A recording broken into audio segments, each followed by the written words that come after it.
I'd say Aidan is probably one of the most intrinsically motivated climbers I've ever worked with for training. I feel quite fortunate in that I've always really actually enjoyed the process of training. I get a lot of satisfaction from the movement of it. I find it very fun. I think there's a lot of people that are going outside and they're using this training block beforehand to prepare them to enjoy an outdoor trip. But the training itself is a massive part of the enjoyment for him. Yeah, I've always been quite meticulous in my goal setting. I've always been encouraged to be very precise with the goals I set, to really understand the result, like where we're trying to get to, like think about our reality, like our current situation, and then thirdly, consider the response to transition from the reality to our result. So it's quite easy to remember 3 R's: result, reality, and response. When I have a goal, I'll have like much more of an agenda of like what the skill sets are required to achieve this, and it'll be much more focused towards that. Most of the time, we'll use a normal kind of cycle of training where we go from less specific to more specific towards a trip. With Aidan, we're constantly having to balance higher loads, which for him increases muscle mass really quickly, with being too specific and too high load, which can also tweak his fingers and push him too hard. We start off with some high quality training on most sessions, which can be on the board with harder climbing, and then that's balanced with more volume. At the start of a training plan, we'll start with relatively generic movements, and they might be along the lines of the future project or the future trip that he's going on, but it'll generally still be a harder start of the session, then more volume afterwards. We'll do that a couple of times a week. He'll climb around this as well, and at this stage you might have some aerobic style recovery work combined with some generic conditioning. As we get more and more close to the trip, the specificity of that hard section of the climbing becomes more acute, and that hard part of the climbing session gets a bit longer. The volume part of the climbing starts to reduce down to pretty much nothing in the weeks before he goes away. Say on a normal week, he might do a project board session or a hard board session where he's allowed to have free-form climbing for about an hour. And then he goes on to doing sort of 4 different climbs 3 times each. They should be really challenging, but he should definitely complete them. And it's about getting the volume in, making sure he's getting a variety of movements and not just spending an hour doing set movements in single movement patterns. That'll be in like the base phase. The next part of that transition, so the same session, like 6 weeks later or 4 weeks later, might be he's spending 60 to 90 minutes on a climb, but the climbs are getting a bit more like replicas. He'll be doing set movement patterns. If he's got an undercut move, he'll do more of those. He'll be starting to build replicas, is another time to build this in. And then he might do a little bit of volume afterwards where he'll either do longer climbs or he'll do like 3 sets of 3 problems, and he'll start to know them, so it'll be a bit easier. The weeks before he goes away, we're in full replica mode in that same session. He's doing really specific movement patterns, and then there's no volume afterwards because he's fine-tuning everything he's got. And the way to see this is as you get more and more specific, particularly for Aidan, who is, I'd probably describe him like a bit of a Formula 1 car in the way that he can pull himself apart, is he's going to become more and more specifically adapted to a specific climbing style, which means that his other muscles, which are supporting those in use, are going to be detrained, and he's more likely going to start creating injuries or anything, pushing himself harder and harder in those soft tissues. So the volume has to drop down to give them time to recover. A typical week of training for me usually constitutes of 5 days where I am climbing and training quite hard on like more finger specific stuff. So most of my training is done on a board. I'll have additional fingerboarding on that, and it's quite intense, especially on my fingers. So I find having 2 days a week where I completely rest my fingers is really important, but I would never classify them as full rest days because I often do conditioning on those days as well. But I'm usually quite careful that that conditioning doesn't cross over too much with the climbing days. So nearly all of them are focused on the lower body. So examples might be, I do a lot of Copenhagen planks. When I climb, I use my adductors quite a lot to maintain like compression with my legs. The other exercises would maybe focus a lot on range of motion. So like Cossack squats and the likes of that. More aerobic, like climbing specific stuff. I do arcing, so I'll have like 10 minutes of like mimicking climbing. So on my board, I'd often have my feet on the floor and just be like engaging on holds, but with like very low intensity.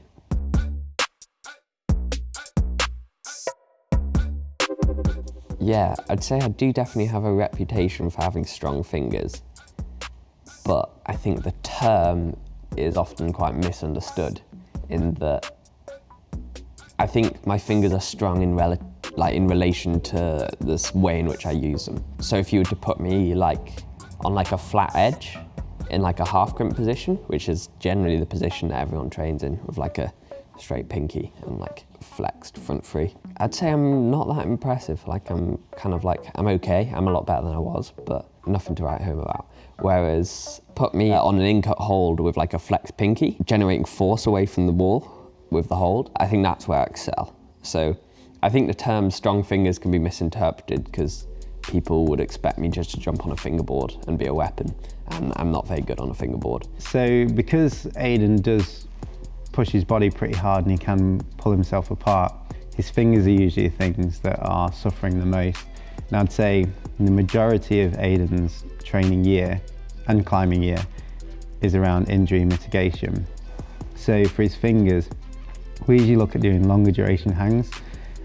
We try and mix up sort of more open grips, which he's not naturally as good at, and then doing like the closed grips, which he's good at. So on these longer duration hangs, means the intensity is lower, and anatomically that's going to create better adaptations for a safer performance later on. We also do stuff like the individual finger hangs, and once again it means that we can track what's going on all of the time.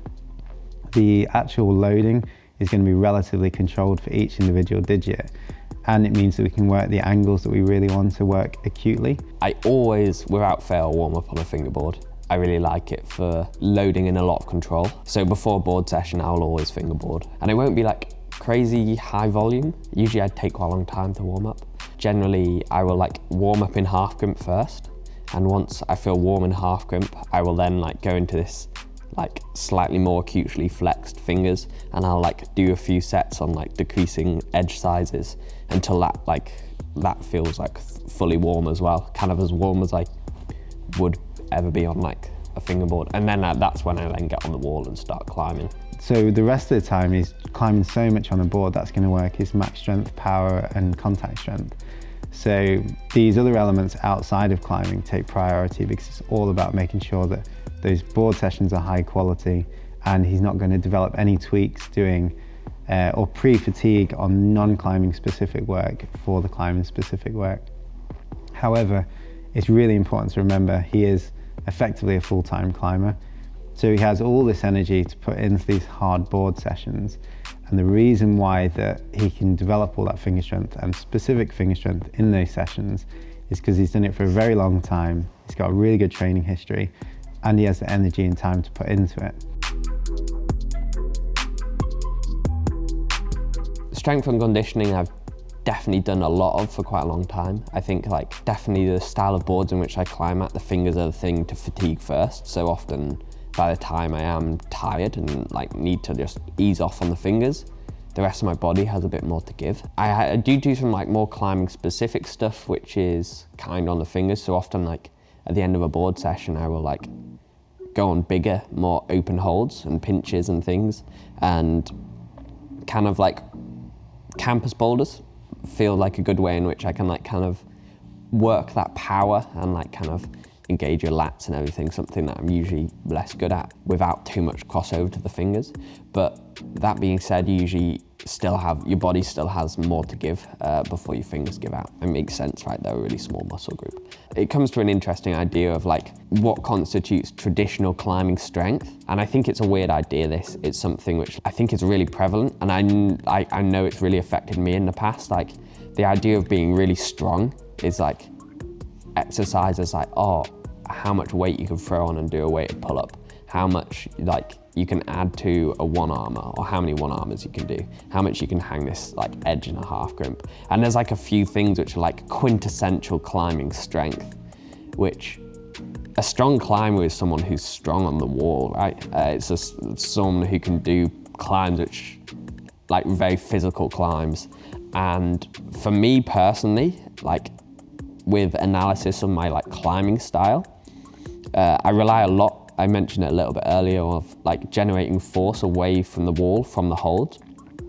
And then with that comes like a lot of like, in order to do that, like most of that outwards force is generated through like my shoulders or my back.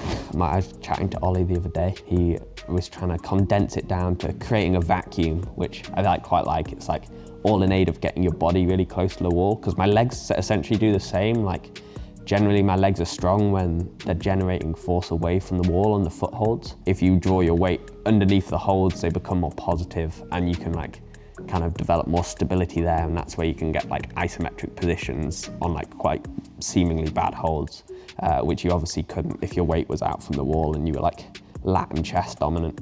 And so for me to be strong, the elements which I need to be strong in would differ from someone who climbs very differently. So for Aidan, external rotations of the shoulders is a major superpower. He actually improved that massively in Switzerland because of the climbing style on Alphane. However, some of the movements we did in conditioning were so low compared to just the average climber, like generally really quite poor, that I know that that's not a major thing that he needs to work on to perform at this level in this style. But if the style changes, it's going to be a major weakness of his. So it's all a bit of a cat and mouse game between the movement style, the climbing he's doing, and whether it's training or detraining him throughout the season, and whether it's good to be detrain him in those areas. For him to detrain at the front of the body means lower muscle mass, means higher performance. However, how long can you make that last before there's any tweaks coming in? But the nice thing is, Aidan's so analytical about his performance. He's really good at communicating with me about how he's getting on, and he's really good at coming in and doing the exercises all the time, that we can keep monitoring this and juggling, spinning all the plates all at once. And that's why it's been so good to work with him, because it feels like a two-way system and it's both of us working together all the time to find the perfect balance. Specific exercises might be things like seated, like external rotations. They've been quite consistent in my plan. I've done phases where I've done a lot of like weighted like trap raises and like low rows, and all of these are usually quite like low repetitions. I generally can build muscle quite easily, which can be really helpful, but definitely the nature of the holds I pull on, staying relatively light is quite useful for me as well. If I was much heavier, basically my skin wouldn't really hold out. So I do pay quite a lot of attention to muscle mass, and that will often come in the form of like low repetitions, really high intensity. And then also I've been integrating more recently like really power-based stuff. I have some goals on rock which require me to move a bit quicker. And so I found that like really power-based training doesn't have a tendency for me to develop muscle mass as much. Setting replicas has been a massive part of my training, kind of mostly over the last year. It's felt really relevant. I think I definitely came from like a competition climbing background where you really benefited being a generalist, and so like variety was king. And it took me quite a while to realize, hang on a minute, I don't have to be good at everything. I just need to think about the things that I want to be good at and then be good at those things. And so I started setting problems with like movement patterns in mind, perhaps, of like specific climbs. And then obviously the most specific version is setting like a replica. You can get really specific and like, I don't know, 3D print some holds or something, but you don't have to.